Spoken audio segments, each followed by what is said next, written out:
परम श्रद्धालु श्रद्धा वात्सल्य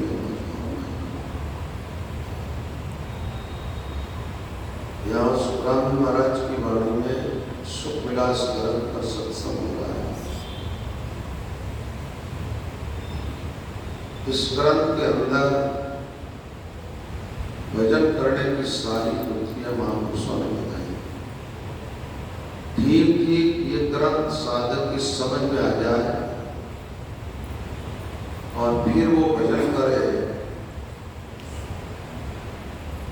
तो भजन करने में जो साधना में घटित होता है, अनुभव में आती बात है, उसमें उनके जीवन में किसी प्रकार का संशय नहीं रहे। महात्माओं ने अपनी बात जो कही है उसके अंदर पूर्णता है, अधूरापन बिल्कुल नहीं। साधक की समझ में आए न आए कोई अलग बात। ग्रंथ दोनों एक जैसे है, इसलिए अभी सुबह की सत्संग में आपको दोनों ग्रंथों को जोड़ के बता देंगे। शाम के टाइम थोड़ा विषय चेंज करेंगे। तो सत्प्रकाश और सुखविलास की बातें तो एक ही है, केवल लहजे का ही फर्क है। तो यहाँ हमारा परमात्मा उठत बैठत श्वासोश्वास, उठते और बैठते श्वास के अंदर दोनों श्वासों के साथ नाम को जोड़ा और सुमिरन चालू किया। रसना राम रटो निश्वासा, रसना से राम नाम का सुमिरन करो रात दिन। ऐसा में जब तक सफलता न मिल जाए तब तक साधक को रुकना नहीं चाहिए। वाणी जी में एक बात आती है, निज स्वरूप निर्के नहीं जब लग राम पुकार। राम चरण घर क्यों ले जो पंथ में बैठे हार। मंजिल आने के पहले जो आदमी बैठ जाता है उसको मंजिल नहीं मिलती। अपनी मंजिल नहीं आ जाती तब तक साधक को चलते रहना चाहिए। तो यहाँ सुमिरन की बात बताए कि पूरी लगन से सुमिरन करें, पूरे मन से सुमिरन करें। अपना सामर्थ्य जितना है वो पूरा सुमिरन में लगाए। आपके पास जितना टाइम है वो पूरा टाइम सुमिरन में दो, तब आपको सफलता मिलेगी। तो यहाँ महापुरुषों ने कहा रात दिन निरंतर श्वासोश्वास राम नाम का सुमिरन करना। अब युक्तियां करीब करीब जो रात में बताई वो ये एक है, निरत नैन ठहरावत नासा। निरत को अपनी नासिका के ऊपर नेत्रों को ठहरा देना, रोक देना एक जगह। ये बात रामचंद्र जी महाराज की वाणी जी में आई है, सुखराम जी महाराज की वाणी जी में आई है और भगवान कृष्ण की वाणी में आई है। आप कहेंगे भगवान कृष्ण की कौन सी वाणी है, गीता क्या है? वहां भगवान कहते हैं शुचो देशे तत्रेका, शुचो देशे प्रतिष्ठाप्य स्थिरम आसनम आत्मना नाति उच्चतम नाति नीचम चैलाजिन कुशोत्तरम तत्रेकाग्रम मन कृत्वा यतचितेन्द्रिय क्रिया। तो वहां साधना की क्रमबद्ध बातें आई। पवित्र स्थान पर बैठना, आसन लगाना, समम काय शिरोग्रीवम, काया श्री ग्रीवा एकदम सम रखना और नासिका के अग्रभाग को देखना। यहां भी नासिका का अग्रभाग यानी ये भाग, आंख यहां पर टिकी रहनी चाहिए। आप भजन में बैठते हो और आपकी आंखें स्थिर नहीं हो रही है, थोड़ी देर तक इस पर त्राटक करो, जमा लो आंख को, उसके बाद अपने आप निरंतर स्थिर हो जाएगी। निरंतर को स्थिर करने का तरीका संतों ने बताया, सूरत को स्थिर करने का तरीका बताया, श्वासों को सम करने का तरीका बताया और सुमिरन में नाम उच्चारण करने का तरीका बताया। ठीक ये तरीका समझ में आ जाए साधक के, तो साधक साधना में सफल हो जाता है। निरत नेण ठहरावत नासा, सुरत पकड़ कोलक है श्वासा। अब आत्मा कहते सुरता शब्द के अंदर लगी रहती है और दोनों श्वासों को तोलते हैं। अब तोलने वाला शब्द आया ना, जैसे तराजू को आप पकड़ते हैं और दोनों चेलों में चीज बराबर होती है तो एकदम बराबर रहते हैं, और एक में ज्यादा एक में कम तो उसमें विषमता आ जाती है। एक चेला ऊपर जाएगा, दूसरा नीचे आएगा। तो महात्मा कहते श्वास को तोलना है। तोलने का मतलब है श्वास को बराबर करना, सम करना। श्वासों में विषमता नहीं रहनी चाहिए। श्वास को प्राण और अपान भी कहा है, श्वास और उश्वास भी कहा है। दोनों श्वास हमारा बराबर रहना चाहिए। तोलत श्वास चले जो चक्री, तासंग सुरत लगी जो मकरी। महात्मा कहते दोनों श्वास बराबर, और श्वासों के साथ भजन चलता, वो कैसे चलता है उसकी उपमा दी। तोलत श्वास चले जो चक्री, कल बताया था हमने आपको। वो ठीकरी की चक्री बना, उसमें से घुमा के छोड़ो, ऐसे एक बार इधर जाएगी, दूसरी बार ऐसे श्वास अंदर गए, बाहर आए। अब भीतर बाहर श्वास तो चलती है, अपने को इतना सा काम करना, श्वास को बराबर रखना है और श्वास के साथ राम शब्द को जोड़ना। श्वास के साथ जोड़ करके नाम उच्चारण करना। तो नाम श्वास के साथ जुड़ेगा तो श्वासों के साथ अपने आप ही नाम अंदर चला जाएगा। नाम आपके अंदर जाएगा तो आपकी बाहर की वृत्तियों को समेट के अंदर ले आएगा। वृत्तियां जब बाहर से समेटेगी, सिमटते ही उसमें एकाग्रता आ जाएगी। बाहर आदमी के वृत्तियों में अनेकता होती है, उनकी वृत्ति कहीं एक जगह नहीं टिकती। आप अपने मन को देख सकते हो, आपका मन निरंतर चलता रहता, एक जगह नहीं रहता। तो मन के अंदर अंतःकरण में से ही तो वृत्तियों की तरंगें निकलती है। तो संसार की तरफ जाने वाली अनेक वृत्तियां होती है, वो बाहर से सिमट करके अंदर आती है जब सब सुरता में लय हो जाता है। भीतर एक वृत्ति जो होती है नाम में टिकी रहती है, उसको आप सुरता कहते हैं।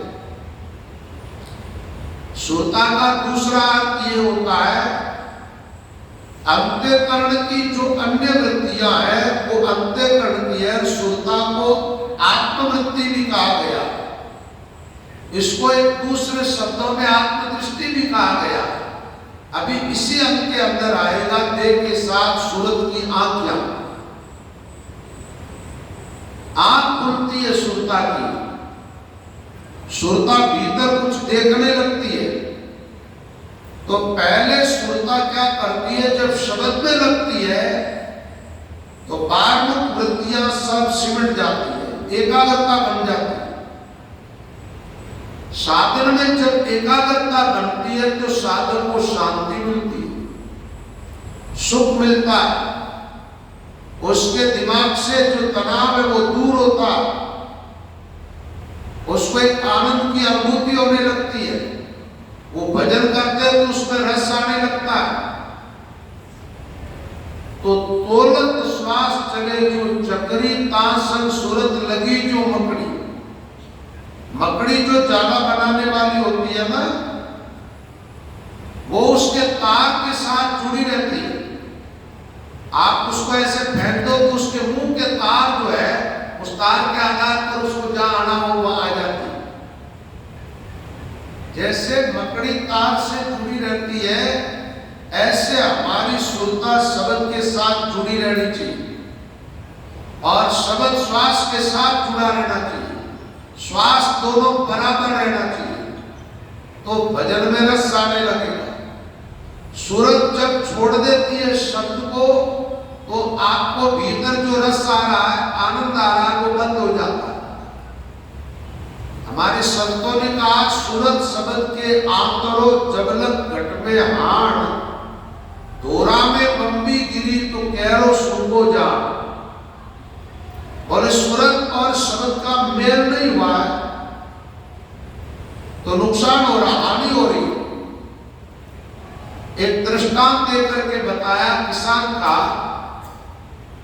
किसान कुएं में से पानी निकालता है और जहां उसकी फसल होती है वहां तक एक डोरा बनाता है, जिससे कि कुएं से निकला हुआ पानी उस डोरे में चलता हुआ उस फसल तक पहुंच जाए।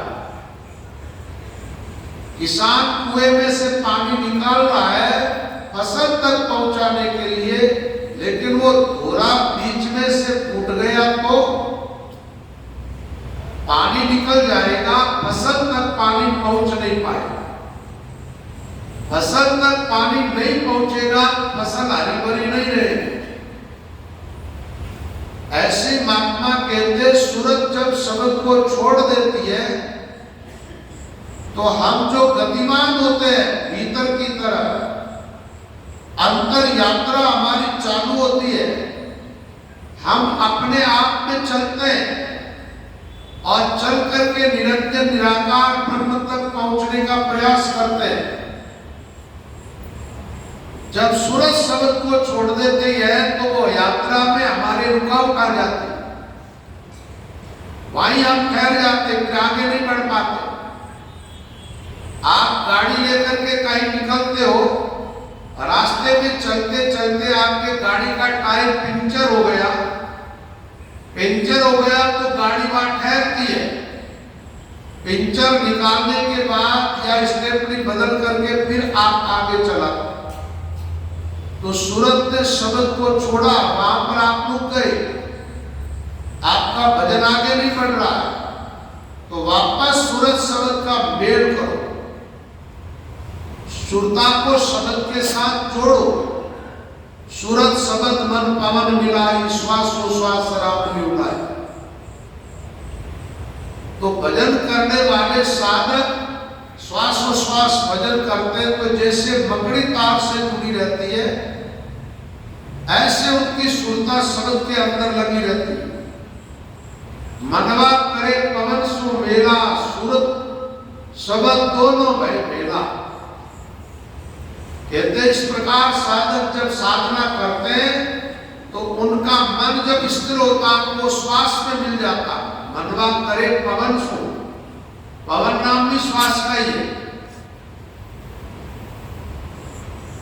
ये जो श्वास चलती है ये किस तत्व की प्रधानता इसमें? वायु तत्व की। वायु का नाम एक पवन है। तो मन जब श्वास के साथ जुड़ जाता, मन स्थिर होता है। इस पर एक कहानी सुना देता हूं आज आप। एक शेठ था, कहीं बाहर गया कोई माल बेचने के लिए, वापस अपने गांव में आ रहा था, थोड़ा अंधेरा हो गया। उसको रास्ते में एक भूत मिल गया। भूत मिला तो भूत ने कहा, सेठ जी मैं तो आपसे कुश्ती लड़ूंगा। सेठ ने कहा, भाई तू भूत है, मैं मानव हूं और मैं तेरे साथ नहीं लड़ सकता। बोले आप मेरे साथ कुश्ती नहीं लड़ोगे तो मैं वैसे ही आपको मार तो दूंगा, आपको जाने तो नहीं दूंगा। सेठ ने विचार किया, मरना तो है, उससे कुश्ती लड़ेंगे तो भी मरना है, वैसे ही भूत जाने नहीं दे रहा। सेठ ने हिम्मत जुटाई। एक बात तो कोई भय है ना, भय दूर रहता है जब तक तो भयभीत रहो, लेकिन वो एकदम सामने आ जाए तो फिर उसका मुकाबला करो, नहीं तो मारे जाओगे। शेर होता है ना, शेर एकदम आपके सामने आ गया तो भागो मत, उसकी आंख में आंख डाल करके देखते रहो उसको, वो आप पर आक्रमण नहीं करेगा, निकल जाएगा। शाहपुरे संप्रदाय के आचार्य हुए थे एक निर्भय राम जी महाराज। तो पहले संप्रदाय पैदल चलता था, सब साधु, त्याग में राम का माहौल था। तो कई बांसवाड़ा की तरफ, ये पूरी घटना तो मुझे याद नहीं है कहां की है, किस जंगल की है, लेकिन ये पक्का है जंगल में से रास्ते से निकल रहे थे, शेर सामने आ गए। साधु सब घबराए, लेकिन वो खड़े रह गए, उनकी तरफ देखते रह गए। वो शेर उनके सामने से झुका के रास्ता बदल गया।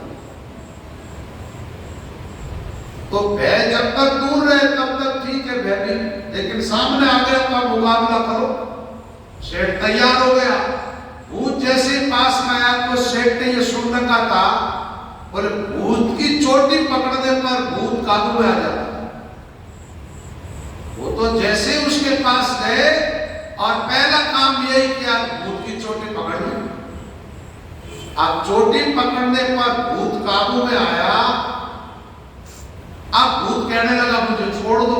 सेठ ने कहा इसे तो नहीं छोड़ूंगा।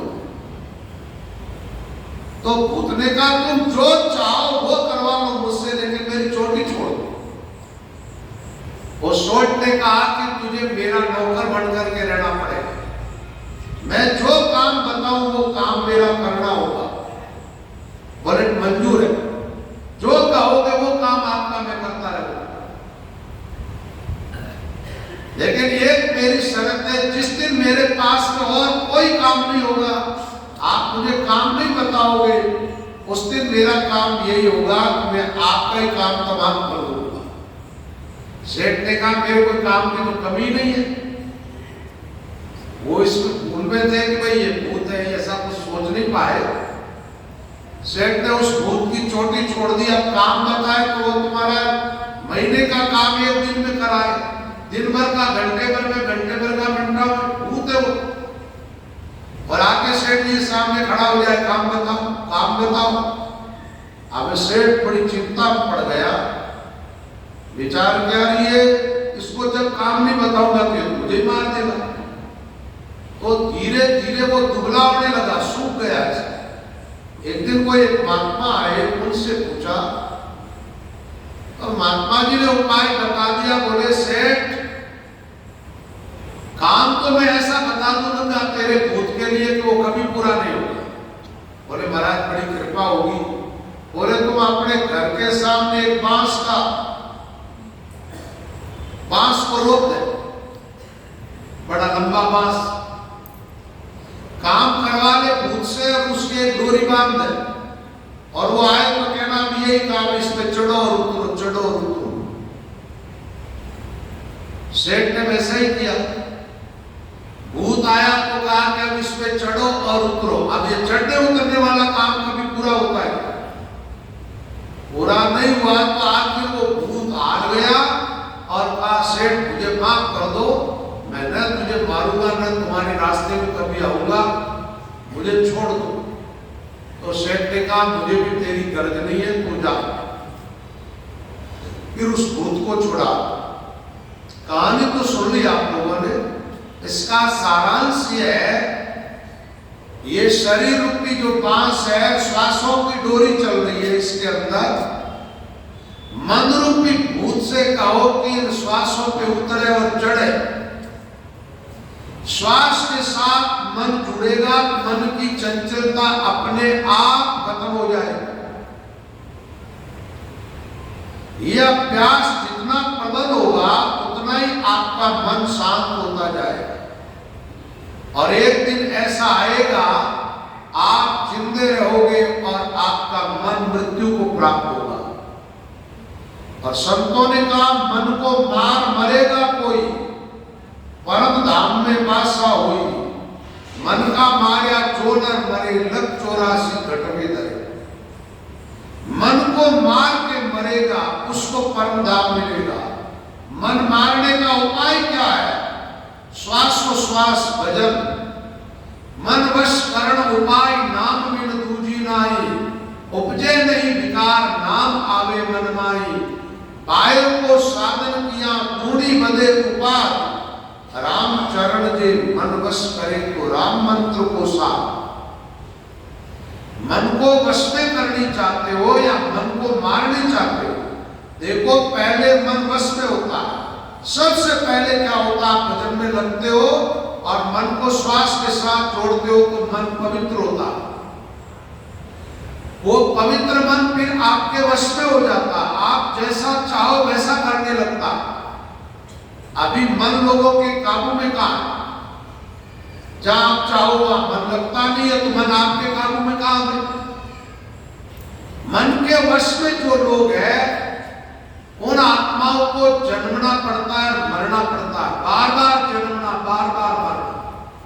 मन जिसके वश में हो गया उनकी गति अपने अनुसार होती है, वो जैसा चाहता है वैसी गति। वो चाहेगा स्वर्ग में जाना तो स्वर्ग, वो चाहेगा वैकुंठ में जाना तो वैकुंठ, और वो चाहता है मानव तन पाना तो मानव तन मिल जाए। और मन को मार करके जो मरेगा उनको परम मोक्ष की प्राप्ति हो। मन को साथ लेकर के कोई भी जीव मोक्ष को प्राप्त नहीं हो सकता। साधु भाई, जीव ब्रह्म जग पावे, निर्विकल्प होकर तजदे वासना जग से परे हो जावे। साधु भाई, जीव ब्रह्म जग पावे। अब निर्विकल्प होने का मन है, जब तक वो आदमी संकल्प विकल्प से रहित नहीं हो सकता, नहीं हो सकता है, तो तब तक इस जीव का जन्म होता है। तो मन को पवित्र बनाने का साधन, मन को अपने वश में करने का साधन, और मन को मिटा करके और फिर परम पद पाना, इसका साधन क्या है? वो युक्ति तो हमें प्राप्त होनी चाहिए ना। तो वो युक्ति है, आप श्वास को श्वास भजन करते हो ना, श्वास का बैलेंस बना लो। आप देखो मन की दौड़ थक जाएगी।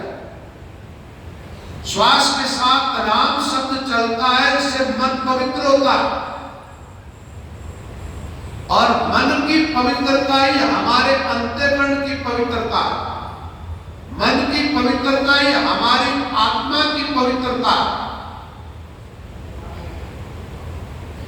भीतर गंदगी है, जब तक तो आप परम पद को प्राप्त नहीं कर सकते।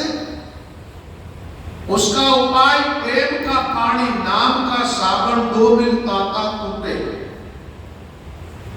भगवान के प्रति जो प्रेम है वो पानी का काम करता है, नाम साबुन का काम करता है, और मन के अंदर जो विकार है वो मिटाता है। दूसरा उपाय आप करोगे तो होगा नहीं। बाह्यमुख साधना से ये काम नहीं बनेगा, ये आंतरिक साधना से काम बनेगा। बाह्यमुख भजन करने वालों का भी मन उतना पवित्र जैसा होना चाहिए वैसा नहीं होता, और बाह्यमुख भजन करने वाले लोगों का मन वश में तो होता ही नहीं है। मन मारने की बात बहुत दूर की है, क्यों? मन भी आपकी आंतरिक वृत्ति है, अंतःकरण की वृत्ति, अंत यानी भीतर की वृत्ति है। बाहर के साधन से वो काबू में कैसे आएगा?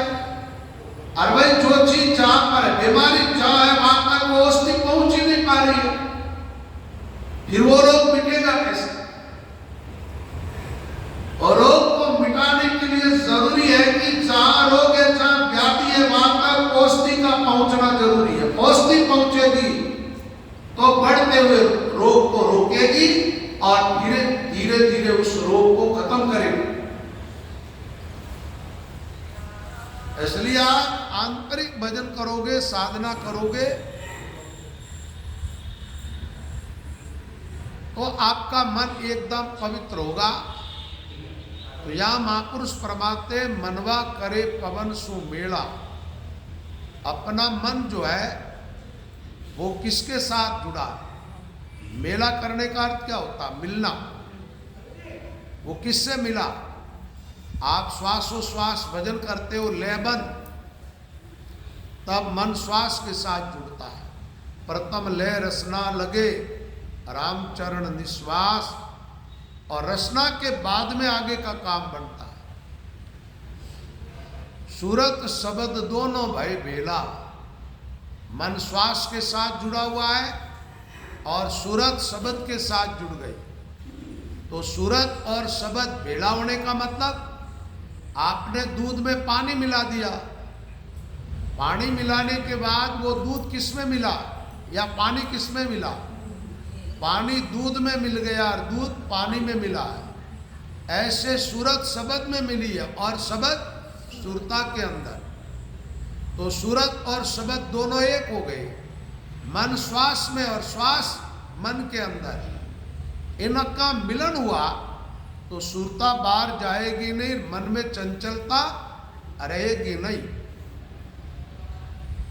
ज्यादातर लोग एक ही शिकायत करते, महाराज भजन करते विचार आता, विचार ये मन के द्वारा ही उत्पन्न होने वाले।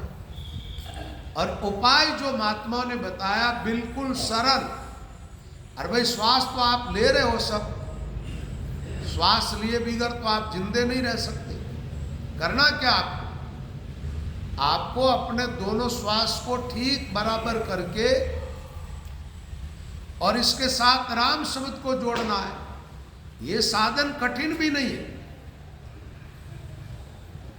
और इस साधन के अंदर और किसी की पराधीनता भी नहीं, किसी और से कहीं से वस्तु भी नहीं चाहिए। ये सब चीजें अपने पास ही है।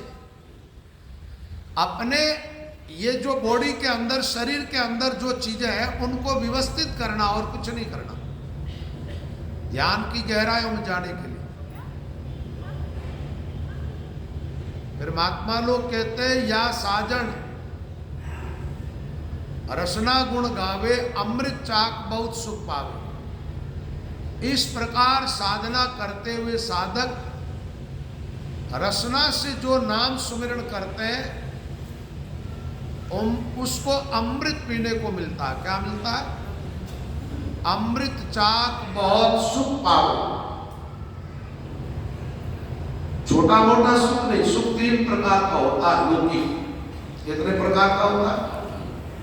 तीनों गुणों के अंदर जो सुख मिलने वाला है वो 3 प्रकार का है।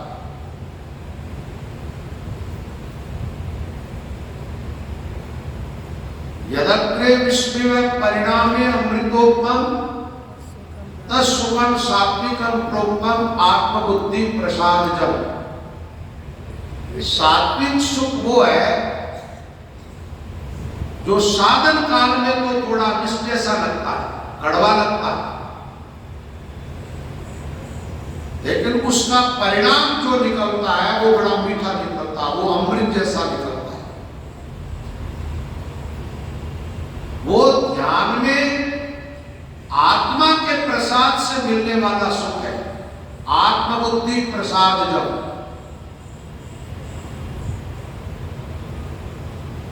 सात्विक सुख, अब ये साधन काल में विष जैसा कैसे? आपके बच्चे जब पढ़ाई करते हैं ना तब उनको पढ़ाई थोड़ी अच्छी नहीं लगती है, लेकिन पढ़ाई जब कर लेते हैं तो उसका परिणाम अच्छा निकलता है। ऐसे आप साधना आरंभ करते हो, उस समय एकाएक आपको रस नहीं आता है, आसन लगा के बैठना पड़ता है, थोड़ा जमीन पर बैठना पड़ता है, श्वास बराबर करना होता है।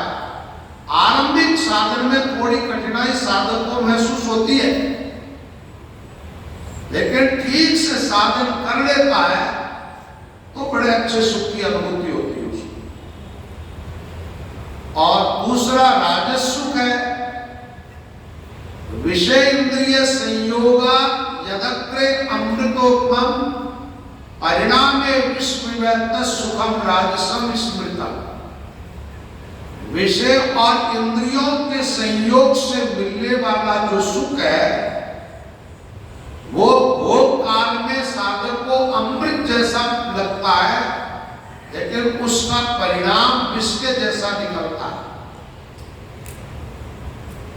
आप इंद्रियों के और शरीर के सुख में लगे रहेंगे और भजन नहीं करोगे तो नहीं करते हो, जब पड़े रहते हो बिस्तरों पर आलस प्रमाद में, जब तो आपको सुख का अनुभव होता है नहीं, फिर भी होता है, लेकिन उसका परिणाम क्या निकलेगा भाई?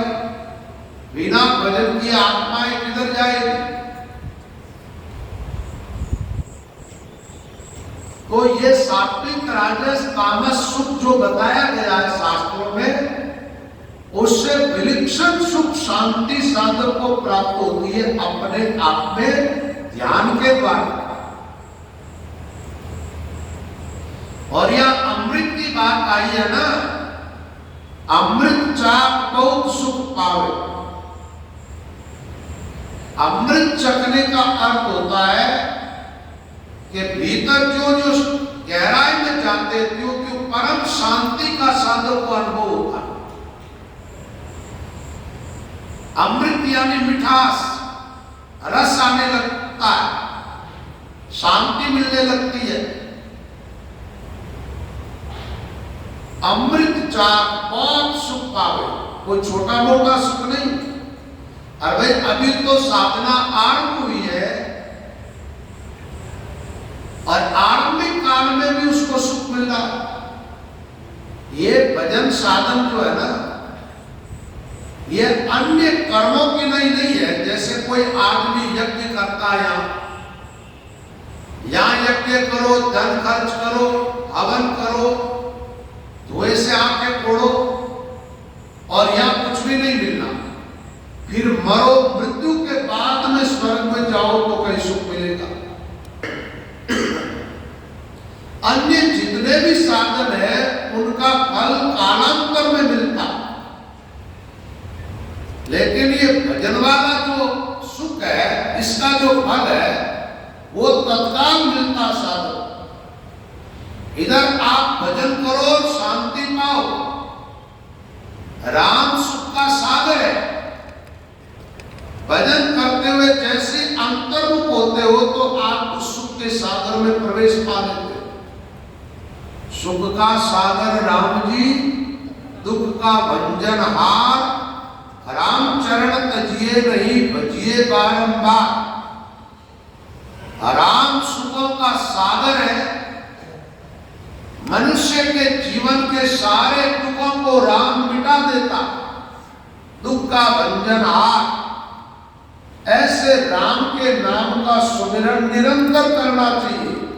राम चरण तजिए नहीं भजिए बारंबार। लेकिन एक बात है, दुख के दरिया में रह करके आप सुख का अनुभव नहीं कर सकते। सुख का सागर राम जी, दुख दरिया संसार। सुख सागर चल जावे दादू तज बेकार। सागर राम जी, दुख दरिया संसार। सुख सागर चल जावे दादू तज बेकार। जब इस संसार से आप छुटकारा पाते हो, ध्यान में जाते हो, तो क्या दुनिया छूट जाती है।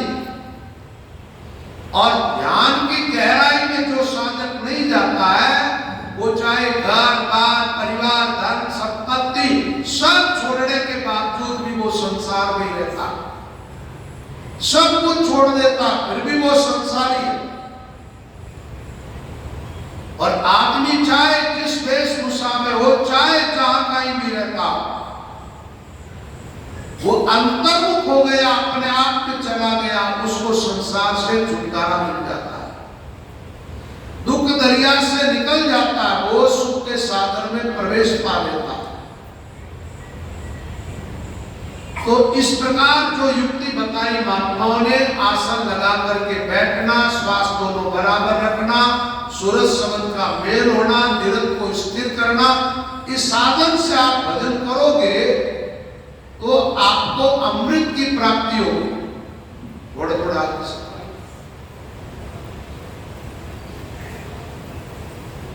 अपने आगे जगह कोई बचो, जब तो पिछले का काम लेंगे, पीछे जाए जितनी जगह राम बोलो राम। तो अमृत चखने वाली बात है। वैसे तो लोगों ने अमृत का नाम सुना है, चखा तो है, कोई कहता अमृत चंद्रमा में, महात्माओं ने कहा असली अमृत वहां अमृत होता नहीं, घटता बढ़ता क्यों? कोई के अमृत शशिमय दासा घटत बढ़त क्यों होत विनाशा। कोई कहते हैं देवलोक में, तो फिर देवताओं का देवलोक छूटता क्यों है? पुण्य नष्ट होने पर मृत्युलोक में क्यों आता है? देवलोक में अमृत है, वो अमृत उनका पुण्य है, वो पुण्य ही अमृत का काम कर रहे हैं। लेकिन यहां महात्माओं के पास अमृत जो है वो साधना का अमृत है। आप भजन करते हो तो ये नाम के अंदर से अमृत प्रकट होता है, और ये अमृत वो काम करता है, आपको हमेशा हमेशा के लिए मृत्यु से परे ले जाता है। इस अमृत को जो पी लेते हैं उनको मौत का मुंह नहीं देखना पड़ता। ये शरीर धारण क्या ये छूट जाएगा, इसका प्रारंभ खत्म होते ही आपको अमरता की प्राप्ति हो जाएगी। पीयूष पातालन पाविये पीयूकन चंद्र आकाश, राम चरण हम पाइयो अमृत सद्गुरु पास। महाराज कहते हमने देखा ना पाताल में, पीयूष पाताल में पाइये, पीयूकन चंद्र आकाश, न चंद्रमा में और न स्वर्ग में। अमृत है सद्गुरु की जबान में। सद्गुरुदेव जो युक्ति बताते हैं आपको ज्ञान की गहराई में ले जाते हैं, वहां असली अमृत प्रकट होता है। ऐसा कौन सा अमृत प्रकट होता है, इसकी बातें जो अपन इस प्रसंग को आगे बढ़ाएंगे तब आती जाएगी। आपकी आत्मा कभी मृत्यु नहीं, वो अमृत स्वरूप है। परमात्मा भी अमृत स्वरूप है, परमात्मा का नाम भी अमृत स्वरूप है। नाम से जो रस प्रकट होता है, आनंद प्रकट होता है, सुख और शांति प्रकट होती है, वो भी अमृत स्वरूप है। ध्यान की गहराई में जितना आदमी डूबेगा उतना ही उसको अमृत का अनुभव विशेष होगा। तो यहां चखने की बात बताई। एक तो अमृत पी करके तृप्त होना, और एक कोई चीज को चख लेना। भाई खट्टी है, खारी है, मीठी है, फीकी है, चख लो, पता चल जाएगा। और एक पी करके तृप्त हो जाना। तो अभी तो साधना आरंभ हुई है ना, आरंभ होते ही अमृत चखने को मिला। इस भजन में जो रस आने लगा, कल का दरिया सुमरे राम को आठ पैर आराम, रसना से रस संचरे मिश्री जैसो स्वाद। रटता रटता गयो मिठास। ये मिठास जो आ रहा है, ये रस जो आ रहा है, ये आनंद जो आ रहा है, जिसके कारण आप चाह करके भी भजन नहीं छोड़ रहे, बैठ गए तो बस बैठ ही रहे, ये अमृत का चखना है। अब इस अमृत का पान करते रहोगे, साधना करते रहोगे, आगे क्या होगा? तो महापुरुष परमाते गले गिलगिली होवे चमकारा। भजन करते करते गले के अंदर गिलगिली चलने लगती। गिलगिली में समझते हो, छोटे बच्चे होते हैं ना, उसको थोड़ा सा ऐसा हाथ लगाओ तो उसको गिलगिली चलती। तो गले के अंदर ऐसे गिलगिली चलने लगती, यानी वो शब्द आगे रास्ता बना रहा। जो रचना से सुमिरन कर रहे थे, वो रचना के द्वारा शब्द आगे रास्ता बना रहा कंठ की तरफ। गले गिलगिली होवे चमकारा। चमकारा का मतलब क्या होता है? जैसे एकदम अंधेरा है, काली रात है, बादल छाए हुए हैं, और उसके भीतर एक बिजली चमकती है बार बार। तो वो बिजली चमकती है, उस समय क्या होता है? एक चमकारा यानी एक प्रकाश प्रकट होता है। ऐसे साधक भजन करता हुआ जो गतिमान होता है, थोड़ी थोड़ी देर के अंदर उसके भीतर एक दिव्य प्रकाश का अनुभव होता है उसको। उसको रास्ता दिखने लगता है, फिर बंद होता है, क्यों? बराबर नहीं। पूरा दीप प्रज्वलित होगा जब अपन स्थान पर चले जाएंगे। उसमें अभी स्थान तक पहुंचे नहीं है, अभी रसना से कंठ की तरफ जाने का रास्ता बन रहा। उस रास्ते में साधक को अनुभूतियां हो रही, गले गिलगिली होवे चमकारा, अमृत उतरे बारंबार। बारंबार का क्या हुआ? जैसे अभी पिया, फिर पिया, फिर पिया। अब जो जो श्वास चलती है, भजन करते हैं, हर एक नाम के साथ उसको अमृत का अनुभव होता है, रस आता है। अरे भाई, साधन ऐसा होना चाहिए जो साधन काल में ही रस प्रदान करे। अब कई तपस्वी होते हैं महाराज, जीते जब तक तो कोई 7 धूणियां तापते, कोई 5 धूणी ताप रहा है, कोई खड़े रह रहा है, कोई हाथ उठा करके चल रहा है। तो जिए जब तक तो वो कष्ट उठाते रहते हैं और मृत्यु के बाद उम्मीद रखते हैं कि हमें स्वर्ग मिलेगा, हम सुखी हो जाए। अरे भाई, है उस सुख को तो तुम छोड़ रहे हो, दुखी हो रहे हो, फिर आगे सुख मिलेगा या ना मिलेगा क्या पता। तो ये भजन में ऐसा नहीं है कि आप साधन में लगोगे तो आपको कोई तकलीफ होगी। या तो हाँ, इतना जरूर है, आपने इस शरीर को ज्यादा ही कुछ खुला छोड़ दिया है। एक तो देखो, बैल होते हैं, किसान पहले बैलों से खेती करते थे ना, तो उन बैलों को पहले फेरते थे। फेरने का मतलब क्या? हल में जोतने के पहले एक योड़ी रहती थी, उसमें जोतते वो, चाहे इधर भागे इधर भागे, फिर धीरे धीरे धीरे धीरे फेरते फेरते वो लाइन में आ जाता। फिर उनके नाक में जो नकेल होती है ना, उस रस्सी के इशारे से वो चलने लग जाता है। ऐसे ऊंट के सवार ऊंट को फेरते, घोड़े के सवार घोड़े को फेरते। आप लोगों ने क्या किया? इस शरीर को, मन को बहुत ज्यादा खुला छोड़ दिया। अब खुले छोड़े हुए शरीर को जब आप थोड़ा संयम अपनाते हो, उस समय आपको ऐसा लग रहा है, आपकी आदत है सोफा पर बैठने की, अब नीचे बैठना है, भजन करना है, तो थोड़ा तो आपको अटपटा लगेगा। कठिन नहीं है कोई नीचे बैठना, आदत आप लोगों ने अपनी बिगाड़ी, आप सुधारो, ताकि भजन में कोई कष्ट नहीं है, कोई तकलीफ नहीं है। थोड़ा तो जैसे बैल को ही फेरना पड़ता है, ऊंट को, घोड़े को भी फेरना पड़ता है, तो अपने शरीर को भी थोड़ा फेरो, संयम का स्वीकार करो और फिर अपनी साधना आरंभ करो। देखो, रस आने लग जाएगा।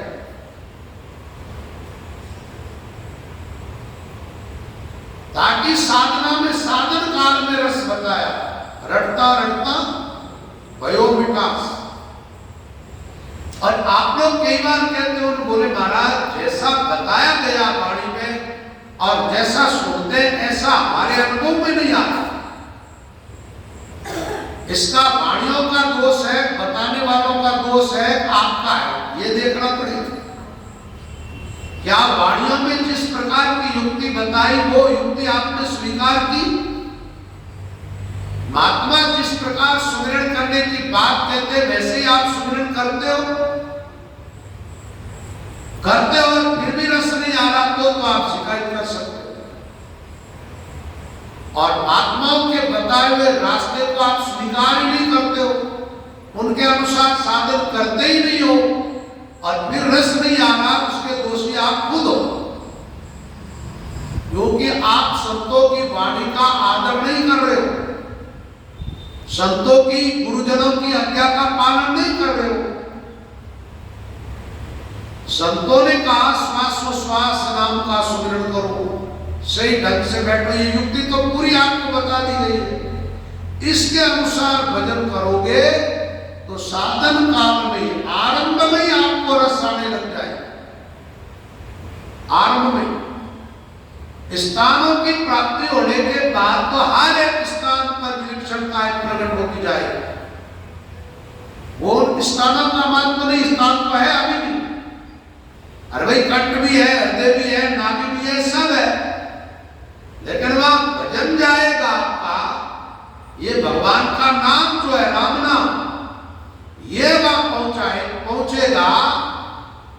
वहां पहुंचते ही ये नाम अपना प्रभाव उस स्थान पर प्रकट करेगा।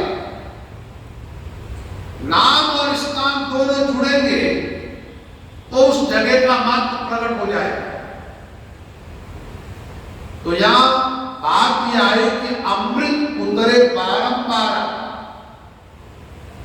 रसना से अमृत, रसना अगर खुली एक शीरा, भजन करते जाओ, उसको पीते जाओ, उस रस को लेते रहो।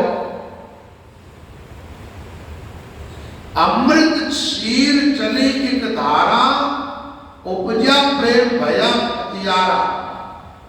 अमृत की शीर चली, अब ये धीरे धीरे एक रस चलने लगी। पहले तो देखो भजन छूट जाते, लेकिन जैसे जैसे अभ्यास बढ़ा आपका और ये निरंतर होने लगा, चलते फिरते भी आपका भजन होने लग जाता है। उपजा प्रेम भया पतियारा, जब आपके भीतर प्रेम प्रकट हुआ, किसके प्रति? राम जी के प्रति। आपको विश्वास भी आया राम जी का। अब आपकी साधना कायम होगी कि अब इस साधन से आप हिलेंगे डुलेंगे नहीं। ये यहां तक इतना सा हो जाएगा ना, तो भी आप साधन को छोड़ नहीं पाएंगे। भजन प्रेम के बारे में कल मैंने बताया था, प्रेम क्या चीज है आपको पता है? ये सगुण उपासना के अंदर राधा जी का बहुत नाम चलता है। राधा ईश्वर तो नहीं है, ईश्वर है क्या? राधा ईश्वर है क्या? नहीं है। और साकार की उपासना में तो कृष्ण से भी ज्यादा राधा को महत्व देते हैं, वाणी में नहीं। वाणी में तो रामचंद्र जी महाराज कहते, श्याम सिरे सुमिरन करे नरा नरी के माय, रामचरण भागवत में व्यास पकाणी नाय। संतों का मत अलग। वो राधा क्या है? वो प्रेम की प्रतिमूर्ति है। भक्ति में जो प्रेम होता है ना, वो प्रेम साकार रूप लेकर के राधा के रूप में प्रकट हुआ, इसलिए उसकी महिमा। भक्ति में सबसे ज्यादा महिमा किसकी है? प्रेम। प्रेम है क्या चीज? उस राधा की बात करेंगे तो वो ईश्वर की आराधनी शक्ति है, लेकिन आपके भीतर जो प्रेम प्रकट होता है वो क्या है? आपके हृदय की आराधनी शक्ति है।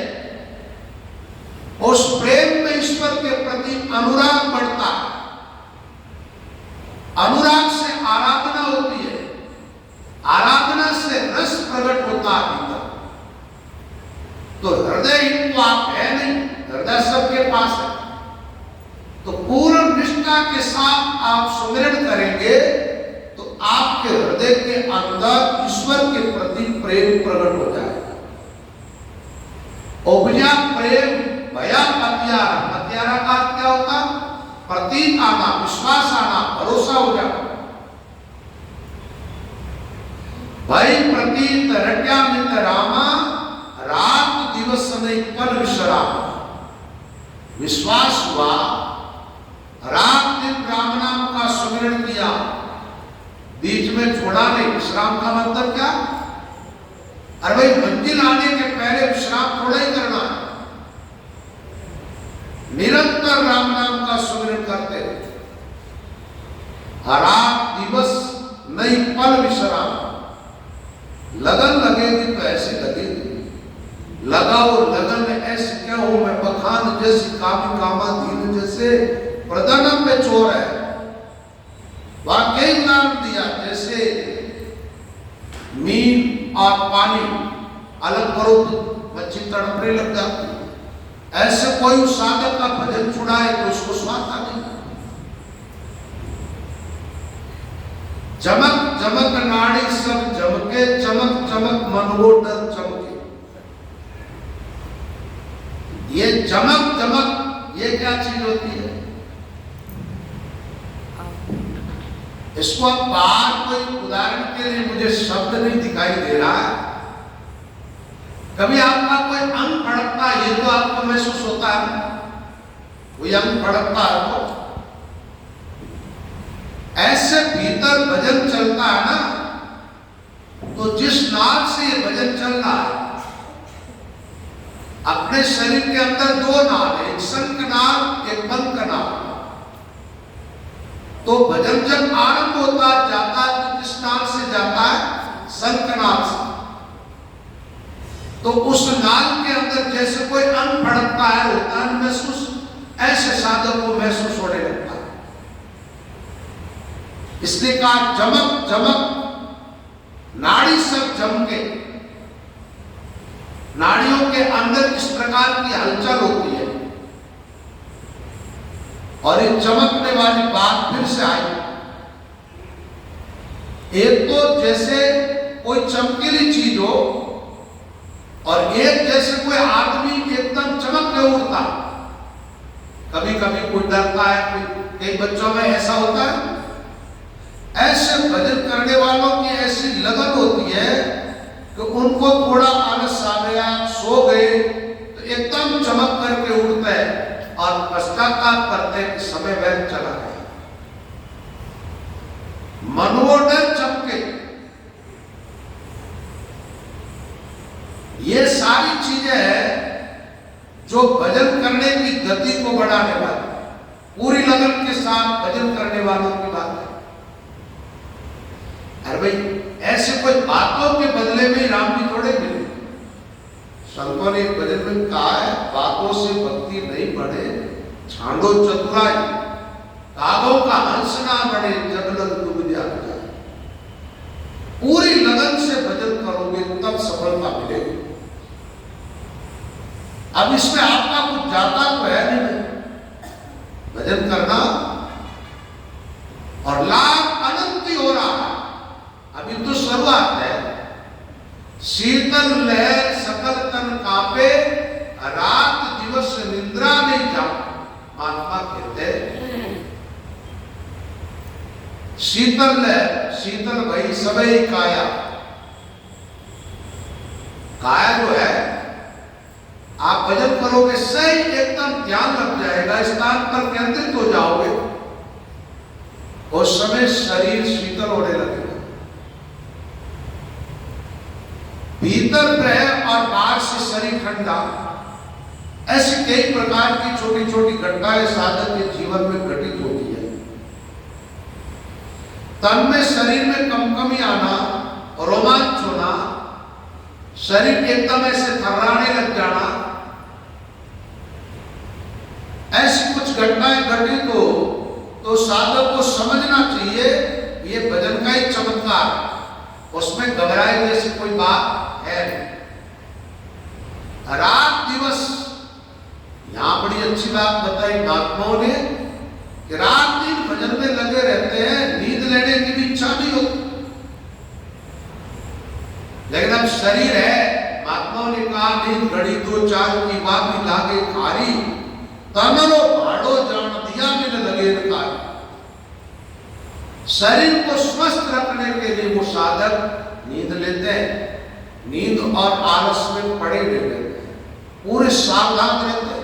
ज्यादा नींद सताती है तो कई बार तो महात्मा नींद से कहते हैं उड़कर जाजे बैरण नींद, उड़कर जाजे बैरण नींद जावे, राम नाम नहीं भावे। उड़कर जाजे बैरण नींद जावे, राम नाम नहीं भावे। भजन करने वाले साधक नींद की भी परवाह नहीं करते। गदगद वाणी शिष के सासा, नैना नीर चवे चौमासा, चाले वेद पीवे कंठ कैरी, भूलिया कमल पापड़ी चारी। महात्मा कहते हैं इस प्रकार की ये घटनाएं साधक के जीवन में भजन करते हुए घटित होती है और उनकी साधना आगे बढ़ती है। उनको पहली मंजिल मिली अपनी। पहली मंजिल मिलने से क्या, आप जिस रास्ते जाओ और आपके वो रास्ता देखा हुआ नहीं है कभी, रास्ता बताने वाला बताता है कि आप से 10 मील आप चलोगे तो वहां एक मंदिर आएगा या कोई धर्मशाला आएगी वृक्ष आएगा या कोई तालाब आएगा, ऐसे कुछ चिन्ह बता देना और वहां पर आप चले जाते हो तो आपको भरोसा हो जाता है कि रास्ता सही है। ऐसे ही पहला स्थान मिला साधक को, अंतर्मुख हुआ है, कंठ स्थान में आया है, यहां शब्द प्रकट हो गया। अब जिह्वा से शब्द आपका गले तक तो आ गया। अब कंठ में आता है शब्द, उस समय क्या होता है? गदगद वाणी शिष के सासा। आदमी कोई रोता रोता बोलता तो कैसे बोलता? भाई किसी को दुख है, पीड़ा है, तकलीफ है, रो रहा है कि बोल रहा, उस समय उसका गला रुदा हुआ है, गदगद वाणी। ऐसे वो राम राम करता है, श्वासोश्वास भजन करता रहता है, उसकी आंखों में से आंसू निकलते रहते हैं, हृदय गदगद होता है, कंठ कई बार रुकता है। शिष्य के सासा, आप किसी आदमी को रोते हुए देखा? आदमी रोता है तो रोते रोते सिसकता है। ऐसी प्रेम में भगवान को जब पुकारते हैं तो रोता हुआ सिसकता हुआ भगवान को पुकारता रहता है। वो जो रुदन करता है राम से मिलने के लिए, अपनी यात्रा में सफल होने के लिए, वो उसकी पुकार सीधी राम जी तक जाती है। रोता रोता जो साधक राम जी को पुकारता है, वो पुकार राम तक पहुंचती है। राम जी उसकी मदद करने लग जाते हैं, उसको साधना में आगे बढ़ाने लग जाते हैं। भजन आप भजन भी अपने बल पर नहीं कर सकते हो, राम कृपा जब होते तब कयो जाते राम, राम कृपा बिना संत दास होत नहीं। लेकिन कृपा कैसे होगी? ऐसे ही सहज होती तो सब जीवों पर हो जानी चाहिए। तो राम जी कहते सब जीव मेरे से उत्पन्न है, सब मेरे लिए बराबर है। समहम सर्वभूतेषु न मैं द्वेषो अस्ति न प्रिय। भगवान कहता न तो मेरा कोई प्रिय है न कोई अप्रिय है, न मैं किसी से प्रेम करता हूं न मैं किसी से द्वेष करता हूं, मैं तो सबके लिए सम हूं। फिर भजन करने से क्या था? तो भगवान ने कह दिया ऐसी बात नहीं है, जो मेरा भजन करता वो मुझे ज्यादा प्यारा होता है। मेरी कृपा किस पर होती है? जो मेरी तरफ आने के लिए तैयार होता है उस पर मैं कृपा करता हूं। और उस पर कृपा करते हो तो फिर उसके जीवन में क्या घटित होता है? बोले वो आतुरता से मुझे पुकारने लग जाता है। मेरा भजन पहले आपने तैयारी की, अब भजन करना। जब पुकारोगे राम की कृपा होगी और राम जी की कृपा दृष्टि में आप आ गए, आपके पाप दोष सब आपसे दूर हो जाएंगे।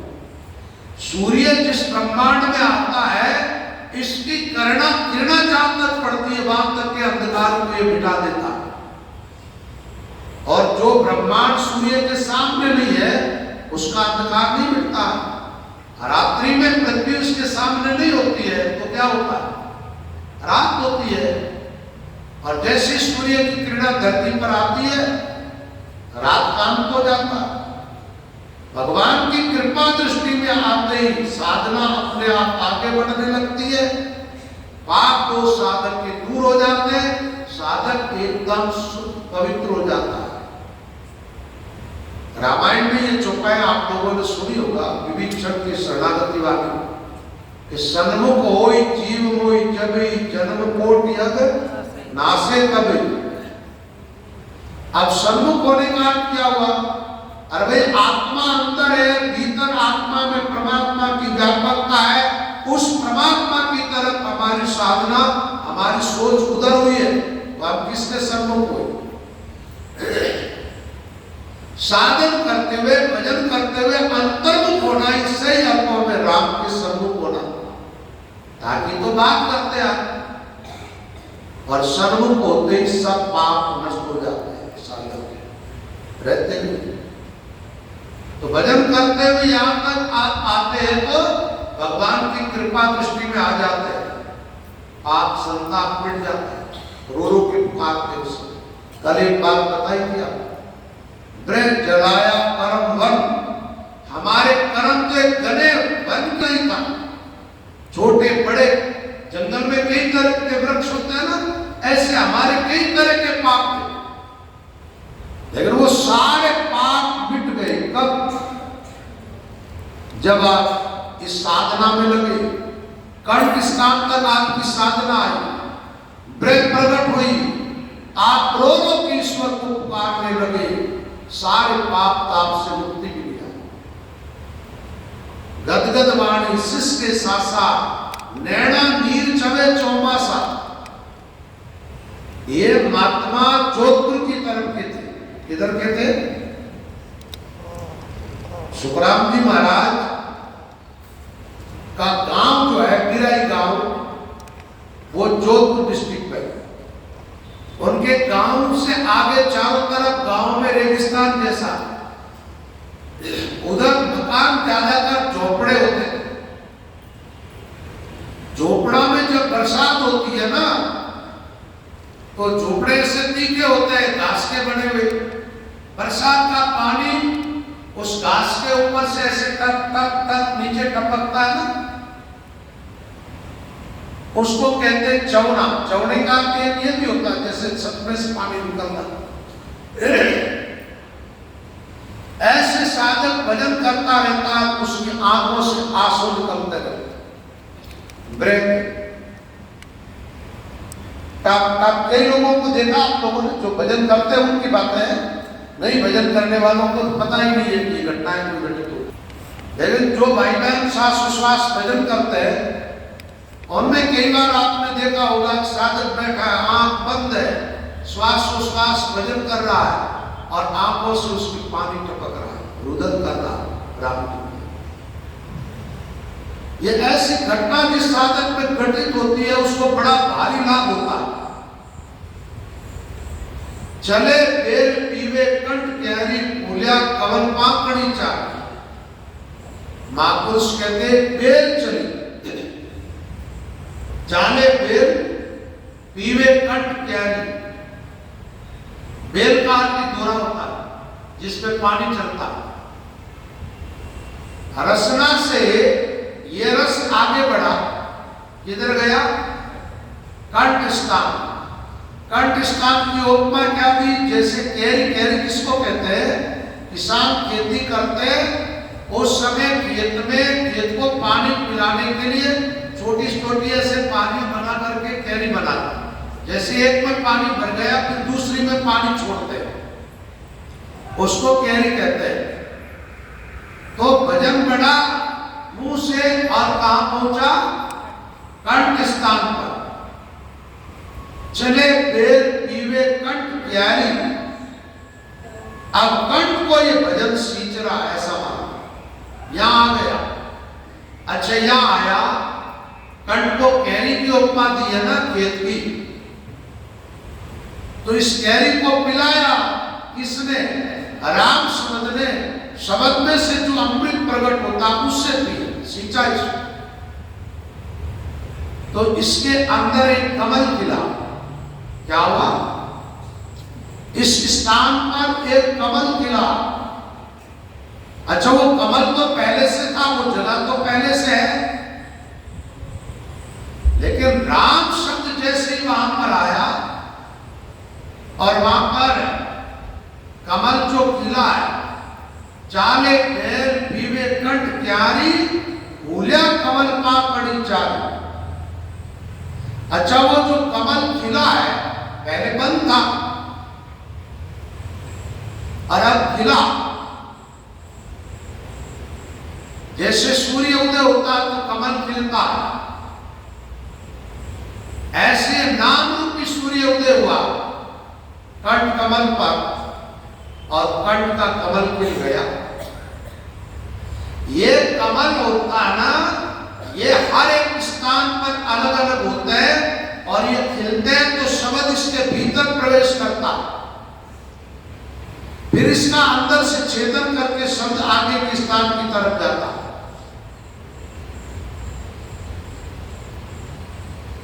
तो फूल्या कमल पाखड़ी चारी, ताका वरण पेड़ है पीला, तापर श्याम पाक तल लीला। उस कमल का संतों ने वर्णन किया, बोले वो है कैसा, उसका वर्ण कैसा। वर्ण का अर्थ क्या होता है? एक अर्थ होता है जैसे ब्राह्मण, क्षत्रिय, वैश्य, शूद्र इत्यादि, इसको वर्ण कहते हैं। एक वर्ण का अर्थ होता है उसका रंग कैसा, उसका काला, पीला, गोला, सफेद कैसे रंग का है। तो कहा का वर्ण पेड़ है पीला। पेड़ जो कमल के नीचे का हिस्सा है वो पीला पीला क्यों है? आप जानते हो पृथ्वी जो होती है ना, पृथ्वी से कोई भी चीज अंकुरित होती है, कोई भी पौधा वो पृथ्वी से निकलता उस समय कैसा होता है पता नहीं, क्योंकि आपने किसानों का काम तो कभी किया नहीं। तो पृथ्वी के अंदर से निकलता तो वो पीला होता है। जैसे ही उस पर सूर्य की किरणें पड़ती है, हवा लगती है, फिर वो हरा होता। फिर जैसा पेड़ का वो अंकुर है उसका रूप लेता था। पहले क्या होता, वो पीला होता। क्योंकि पृथ्वी तत्व जो है इसका रंग कैसा है? पीला। जल तत्व का सफेद, अग्नि का लाल है, ऐसे वायु का हरा है, आकाश का श्याम रंग है। तो वो जो कमल है उस कमल का कोई चीज, एक तो जिसका पेड़ होता है जहां से वो निकलता है, एक ऊपर वाला छोर होता है। तो नीचे वाला छोर जो है उसका पेड़ जो है वो कैसा, वो पीला। तापर श्याम, उसके ठीक ऊपर की तरफ का हिस्सा जो है वो श्याम रंग का। आप ये भी देखो, पौधा कोई निकलता पहले पीला होगा, पीले होकर के वो फिर श्याम रंग का होता, फिर हरा होता। तो यहां हमारे महात्माओं ने कहा तापर श्याम पाक तल लीला। फिर जहां से पंखुड़ी होती है कमल की, पहले पीला था, फिर श्याम, और फिर पंखुड़ी जो होती है उसका भी नीचे वाला जो हिस्सा है वो कैसा है, बोले वो नीला, नील वर्ण का। नीचे लाल, उसके नीचे का हिस्सा थोड़ा लाल, श्वेत है पंखियां, और पंखुड़ियां जो है ऊपर का हिस्सा उनका वो एकदम श्वेत, जैसे चंपा के फूल होते हैं ना, व्हाइट एकदम। ऊपर का हिस्सा उनका ऐसा है। आधे के साथ सूरत किया। भजन करते हुए साधक जब कंठ स्थान में ध्यान लगता उसका, तब उस साधक के सामने ये चीजें आती है। साधक देखता है, बोले वो किस आंख से देखता है? अच्छा एक बात बताओ, भीतर साधना करते हो तो शब्द को कौन देखता? अंदर चलने वाले शब्द को सुनता देखती है। जो सुनता शब्द को देखती है वही सुनता शब्द से प्रकट होने वाली विलक्षणताएं और शब्द से प्रकट होने वाले चमत्कारों को अंदर देखती है। श्वासोश्वास भजन करते हुए जब कंठ स्थान में प्रवेश किया, वहां पर ध्यान लगा, कमल खिला, उस पूरे कमल को सुनता ने देखा। देख के साथ सूरत की आंखियां, इसका मतलब सूरत के भी कोई आंख होती है। लेकिन भजन करने के पहले कुछ अंदर दिखता था क्या? नहीं दिखता था। तो ये श्रोता की आंख किससे खुली है? भजन करने से। और ये आप सब जानते हो, आंख हमेशा प्रकाश में देखती है, अंधेरे में नहीं देखती। जहां घना अंधेरा हो काली रात को वहां कुछ देखने चाहो दिखाई देता है? नहीं दिखता है। जहां प्रकाश की व्यवस्था होती है वहां आंख खुलती है, आंख देखती है। इसका मतलब पहले स्थान पर अभी अभी आप लोगों ने सुना कि रसना से कंठ की तरफ ध्यान जा रहा था, तब बार बार बिजलियां चमक रही थी, वहां प्रकाश प्रकट होता था बार बार। वो प्रकाश अब गायब हो गया है। यहां ज्यादा विशेष प्रकाश की बात हृदय में आती है, लेकिन यहां पर दीप प्रज्वलित हुआ, सुरता की आंखें खुली और सूरत की आंख के द्वारा महात्मा ये सब देख रहे हैं। ऐसा मान लो दूसरे अर्थों में कि आत्मा ही भीतर कुछ देख रही है सूरत की आंखों के द्वारा। बाहर की आंख से तो आप देख नहीं सकते कंठ में क्या घटित हो रहा है। एक बार कबीर साहब अपने शिष्यों को ज्ञान सुनाते और सुनाते सुनाते वो आंख बंद करके बोलने लगे, देखो अनंत सूर्यों का प्रकाश। फिर वो कहने लगे, देखो अमृत की बरसात हो रही है, अमृत के जल में हम नहा रहे, अमृत पी करके तृप्त हो रहे। लोग देखने लगे, कहीं नहीं धूप खिली हुई है, सूरज एक दिन उदय हुआ, ये क्या बोल रहे। तो भीतर जो घटनाएं घटित होती है उनसे दुनिया के लोग अपरिचित है, इनको कुछ भी पता नहीं, क्योंकि ये तो बाहर की दुनिया में जीने वाले हैं सब। इन्होंने अंतर यात्रा को अपनी आरंभ भी नहीं की, ध्यान की गहराई में पहुंचे नहीं, भीतर की आंखें तो इन लोगों की बंद पड़ी है, तो फिर भीतर घटित होने वाली घटनाओं को ये क्या देखेंगे। अपने आप को ठीक से देखना है, आप कौन है, उसके लिए ये साधना आरंभ करो।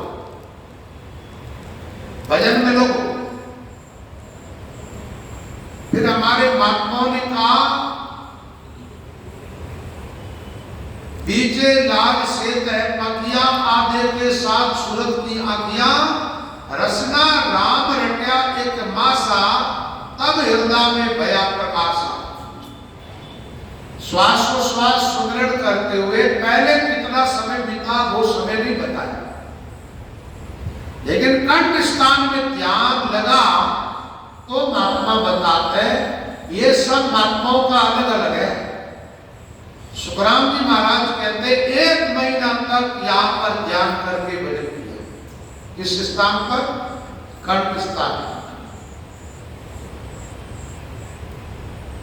रसना नाम रट्या 1 मासा, जब हृदय में भया प्रकाश तब धीरे धीरे शब्द कंठ स्थान को छोड़ करके आगे गतिमान हुआ। ये कहते नहीं, ऐसा मान लो यात्रा के स्टेशन है ये, जहां पर ट्रेन रुकती है, लेकिन आपकी मंजिल नहीं आएगी तब तक आप उतरोगे क्या? और यहां मंजिल नहीं है, ये रास्ता है। प्रसाधना आगे बढ़ती है तो कंठ से हृदय स्थान में, और हृदय में आते ही हम प्रकाश की बात आ गई, पहली बात आई। रामचंद्र जी महाराज के वाणी जी में भी यही है, हृदय स्थान में जब शब्द आता है तो दिव्य प्रकाश प्रकट हो जाता है। और यहां भी बताया, जब हृदय में भया प्रकाशा,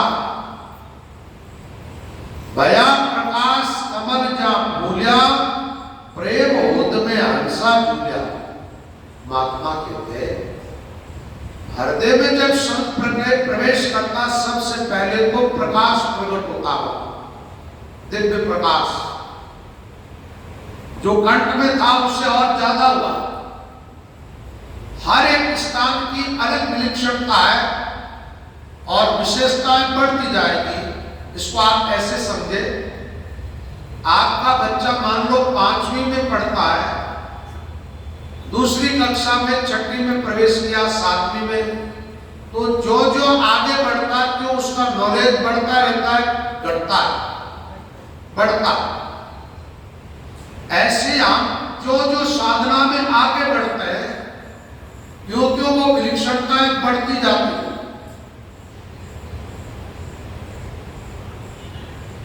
हृदय के अंदर प्रकाश की बात के साथ ही महात्माओं का प्रेम प्रकट हो जाता है। जाग्यो प्रेम नेम रयो नाई, आई राम धाम घटमाई।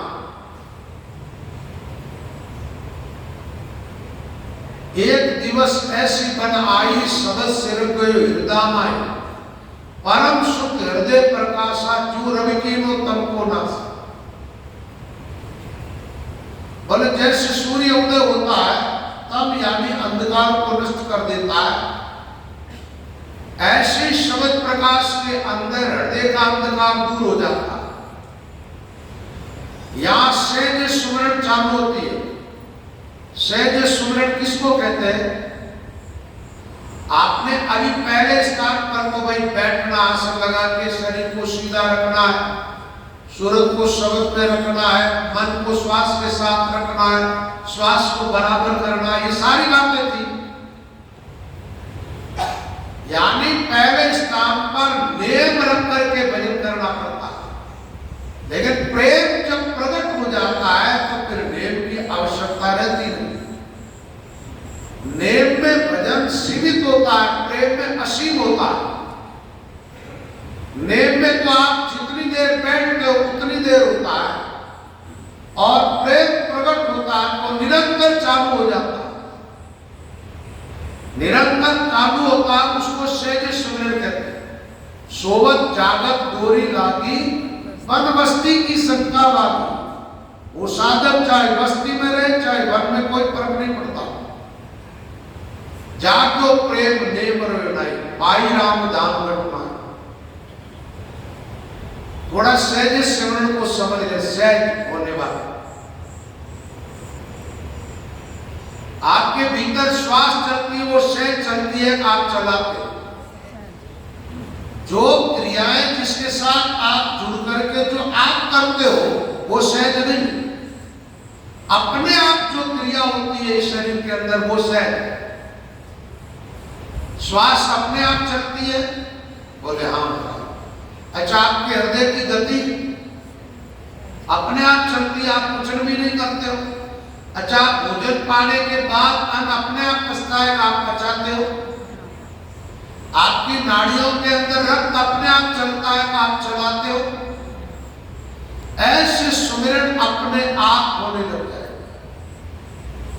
आप बैठ के भजन करोगे तो भी भजन हो रहा है, आप सो जाओगे, शरीर गहरी नींद में चला जाएगा तो भी सुमिरन चालू रहेगा। पर तब ले रसना लगे रामचरण विश्वास, रसना सु हृदय गई बाज नहीं प्रकाश। हृदय में लागी रे सोई अजब का जा, बिना जपे जप होता उसका जो न कहता। रामचरण तब ना रे पुण्य पाप कीता, पाप पुण्य सब मिटता याद। मिटने का अर्थ पुण्य का फल भोगने के लिए जन्म लेना पड़ता है, वो नहीं होता। पुण्य खत्म नहीं होता, पुण्य कायम रहता है। और जो आत्माएं मोक्ष को प्राप्त कर लेती है उनके पुण्य का फल उन आत्माओं को मिलता है जो उन आत्मा के प्रति आस्थावान रहते हैं। जैसे रामचंद्र जी महाराज, सुखराम जी, दरियाद जी, जितने महात्मा हुए ना, भाई पाप तो भजन करने से नष्ट हो गया, और पुण्य वैसे तो साधक के भजन में मददगार होता है। लेकिन जब महात्मा मोक्ष को प्राप्त हो जाते हैं तो पुण्य का फल तो भोगते नहीं है, तो पुण्य समष्टि संसार के लिए छोड़ देते हैं। इस संसार के सब प्राणियों को उस पुण्य से सुख मिले, इस कामना से महात्मा छोड़ते हैं। और महात्माओं के प्रति जो आस्था रखते हैं उन साधकों की वो महात्माओं का पुण्य मदद करता है और उनको भजन में बढ़ाता है।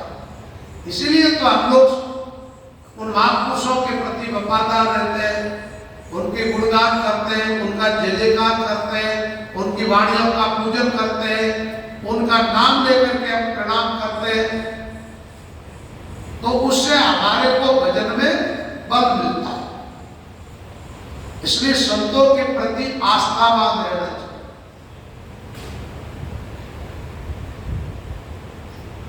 तो यहां एक बात आई, भया प्रकाश कमल जब भूलिया, प्रेम होद में हंसा झूलिया। होद की उपमा भी, पानी का होद होता है, उसको क्या बोलते हैं?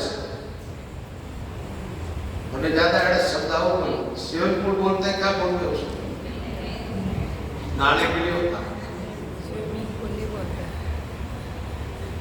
इधर हमारे पाली जिला में कुआं में ट्यूबवेलों में पानी कम हो गया ना, तो लोग बहुत बना देते, बड़ा बड़ा मशीन डालकर चलती रहती है, थोड़ा थोड़ा पानी आता, बहुत भर जाता, फिर बाद में खेत मिलाता। और होदों में स्नान करने का बड़ा मजा आता है। हम लोग कभी अब गर्मियों में जैसे कोई जागर वगैरह करने जाते हैं ना, तो वहां कोई ऐसे बाथरूम वगैरह बड़े नहीं होते, लोग वहां पे भाई होद पे स्नान करते हैं। तो यहाँ आपके हृदय के अंदर क्या है? प्रेम रूपी एक होद है, जिसमें प्रेम ही प्रेम। पानी की कौन सा बना है? प्रेम। उस होद में स्नान करना। अच्छा, वो प्रेम प्रकट कहां से हुआ? नाम से प्रकट। यहां जो भी घटित होता है, नाम सुमिरन करने के बिगड़, ध्यान के बिगड़, ये चीजें जीवन में घटित नहीं होती है, और साधु को ऐसा अनुभव भी नहीं होता है। प्रेम होद में हंसा झूलिया। कौन सा हंस भाई? हमारी आत्मा रूपी हंस। ऐसी साधना करते हो तो आपकी आत्मा को बड़ी प्रसन्नता होती है। जो आत्मा के लिए तो ये कार्य सबसे महत्वपूर्ण है। आत्मा सुखी कब होगी? जब ऐसी साधना करोगे तभी। ये धन दौलत, रुपये, पैसे, मकान, खाने पीने के पदार्थ, ओढ़ने पहनने के पदार्थ, इनसे तो आपके शरीर को खुशी मिलती है, आत्मा को नहीं मिलती। ध्यान की गहराई में जाते हो तब आत्मा खुश होती है। भया प्रकाश कमल जा फूलिया, प्रेम होद में हंसा झूलिया। हंस लवलीन प्रेम जल बीना। लयलीन होना। लयलीन होने का मतलब क्या? जैसे दूध पानी में लय हो गया, एक में हो जाना। लयबन भजन करते हुए अपना जीवन पूरा ही भजन में हो जाना, आराम में हो जाना। अरे भाई, जब ही तो सहज सिमरन चालू होगी ना। हृदय रे लागी रे सोई अजब पाजा। रामचरण तब ना रे पुण्य पाप की ताप। हृदय में लागे नहीं तब लग भरमन जाए। राम चरण लेके लगा आनंद कर गया। इस आनंद का अनुभव कौन कर रहा? आत्मा रूपी हंस। हंस लहरी किसमें? भजन में। प्रेम जल बीना, प्रेम रूपी पानी से बीना। अब आपको देखो, प्रेमी जो भक्त होता है वो वाणी से बोलते हैं तो प्रेम छलकता है, उनकी आंखों से प्रेम छलकता है, उसके कंठ से प्रेम छलकता है, उसके रोम रोम से प्रेम बार आता है। प्रेम जहां अनंत हो गया, रोम रोम संत हो गया, देवालय हो गया वदन, हृदय तो महंत हो गया। ये शरीर देवालय यानी मंदिर हो गया। भीतर राम का प्रेम प्रकट हुआ। आज हृदय रूपी गद्दी पर कौन विराजा है? एक बात तो सही अर्थों में वही महात्मा महंत है, बाकी तो फालतू है, महंत कुछ नहीं। जिसका जीवन महानतम है, भजन साधन में एक कदम आगे नहीं बढ़े।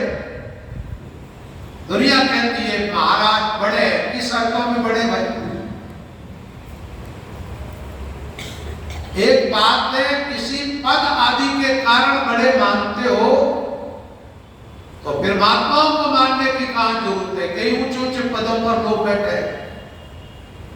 धन के कारण बड़ा मानते हो तो सेठियों का पूजन करो, इनके पास अनाप धन है, ये बड़े बड़े महंत, इनको भी जरूरत पड़ती है जिनके सामने हाथ फैलाते हैं। बड़े आश्रमों के कारण आप इनका पूजन करते हो, तो सेठिया लोगों के पास बड़ी बड़ी फैक्ट्रियां चलती है, बड़े बड़े बंगले बना रखे हैं उन्होंने।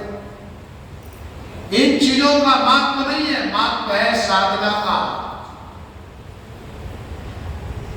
ये रामचंद्र जी महाराज आदि महापुरुष हुए ना, रामचंद्र जी महाराज के गुरुदेव कृपाराम जी महाराज जब ब्रह्मलीन हुए, मोक्ष प्राप्त हुए, तब कहा कि भाई इनके शिष्य में योग्य शिष्य तो रामचंद्र जी महाराज है, तो इसकी जगह पर मैं किसको बनाए? रामचंद्र जी महाराज। तो सब चंद्र लेकर के आए, रामचंद्र जी महाराज ने गुरु महाराज की चंद्र को लिया, अपने माथे से लगाया, उस चंद्र को प्रणाम की और अन्य संत को उड़ा दिया। मैं इनको बनाओ, मैं आदर किया उसको। इसलिए सापड़ा की जो परंपरा ना, दाखड़ा में किसी को आचार्य बनाना होना होता है ना, तो दाखड़ा तो वैसे सापुरा का गुरुद्वारा है, लेकिन वहां के महंत को महंता ही साइपुरा से मिलती। सापुरा का आचार्य चंद्र नहीं उड़ाता तब तक उसको महंता ही नहीं मिलती, वो परंपरा निभाए। लेकिन बात मैं ये नहीं बता रहा, मैं ये बता रहा हूं हमारे पूर्वज जो हुए पुराने महात्मा भजन करने वाले, वो किसी महंताई के मोहताज नहीं थे। उन्होंने भजन किया, अपने हृदय को ही महंत बनाया। हंस लैली प्रेम जन बीना, मगन भया मन जो जन बीना। मन ऐसा लीन हुआ ईश्वर के अंदर भजन में, जैसे मच्छी होती है ना, वो पानी में रहती है, पानी से अलग होना चाहती नहीं वो, और कोई उसको अलग कर दे तो वो तड़पने लग जाता है। थोड़ी देर अलग रखते तो मर ही जाती। ऐसे भगवान के भक्त साधना में जो लग जाते हैं, भजन करने वाले साधक, उनको कोई भजन छुड़ाए तो वो अपने प्राण दे देते, लेकिन भजन नहीं छोड़ते, भजन वो नहीं छोड़ते। उनको अपने प्राणों से प्यारा लगता है भजन, वही साधक सफल होते हैं। चाले बेल भरीजे ताली, सींचे कमल सूरत बनवाए। सुखराम जी महाराज फरमाते हैं, चाले बेल वाली बात तो समझ में आ गई, पहले भी आया ये सब धोरा पानी का। अब यहां से क्या प्रेम आगे बढ़ता जा रहा है, क्या हो रहा? चाले बेल भरीजे ताली, पहले क्या बताया था? बेल का प्रसंग पहला आया ना, तो महात्मा ने एक बात बताई, तो पहले बताया कि ये कैरी होती है, कैरी। आप देखिए, मैंने कहा ना, आगे जो बढ़ो साधना बढ़ेगी तो विलक्षणता बढ़ती जाए। यहां बताया तालाब, आगे किसको कहते हैं? एक बड़ा तालाब होता है, एक तलाई होती है, जिसको छोटा तालाब क्या बोलते हो? बोले भजन करते करते प्रेम की और भजन की ऐसी लहर भीतर चल रही है, एक तालाब भर रहा। किससे? इसका मतलब हृदय के अंदर भजन संग्रह हो रहा है। इससे थोड़ा आगे बढ़ेंगे ना, अभी देखना, नाड़ी नाड़ी, रग रग, रोम रोम, ये सब राम को पुकारने लग जाए।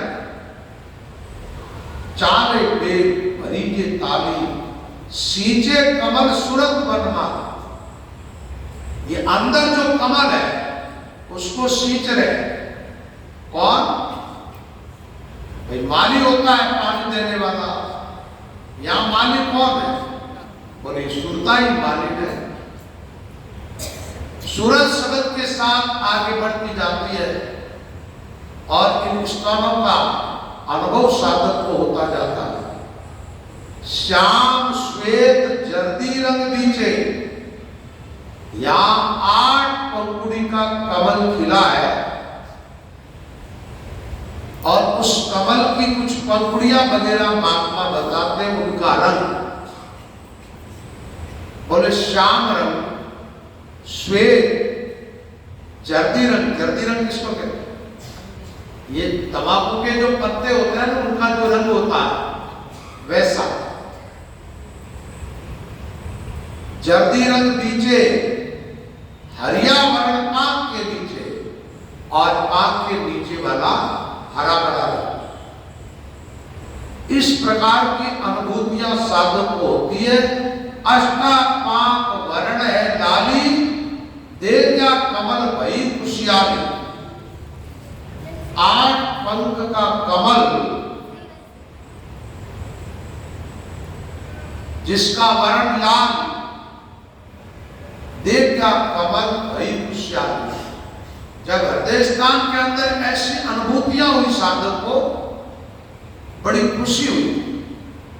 और भाई कोई भी काम आदमी करता है उसमें सफल होता है तो खुशी होगी। अब देखिए टाइम हो गया है, 10 मिनट में भजन भी करना, भजन भी बोलना है। ये भजन साधन वाली जो बातें हैं, कल लास्ट सत्संग है, इसलिए कल तो ये बातें पूरी आपको बतानी है। तो जो भी प्रसंग होगा आगे का आपको कल की सत्संग में सुनाएंगे। अभी शाम को जो चल रहा है शब्द प्रकाश, वो करीब करीब यही बातें है, एकदम मिली जुली बातें, इसलिए उस प्रसंग को चयन कर दें। उसकी जगह कोई आगे की दूसरी बात आपको बताएंगे। जो भी महत्वपूर्ण बातें होगी वही बताई जाएगी। 3-4 दिन का सत्संग है। आप ये चाहते हैं, बातें तो बहुत सारी है, वाणियों में उपदेशात्मक, लेकिन भजन की युक्ति आपकी समझ में आ जाएगी तो ये बात आपके लिए सार्थक होगी। इससे आपका जीवन सफल होगा। भजन साधन की युक्तियां सीख करके आप ध्यान की गहराई में प्रवेश पाओ, जिससे आनंदित हो जाओगे। अब आप सब लोग सावधान होकर के सीधे बैठे, आप बंद कर लो, श्वास दोनों बराबर करके श्वास विश्वास कामनाओं का थोड़ी देर 100 मिनट का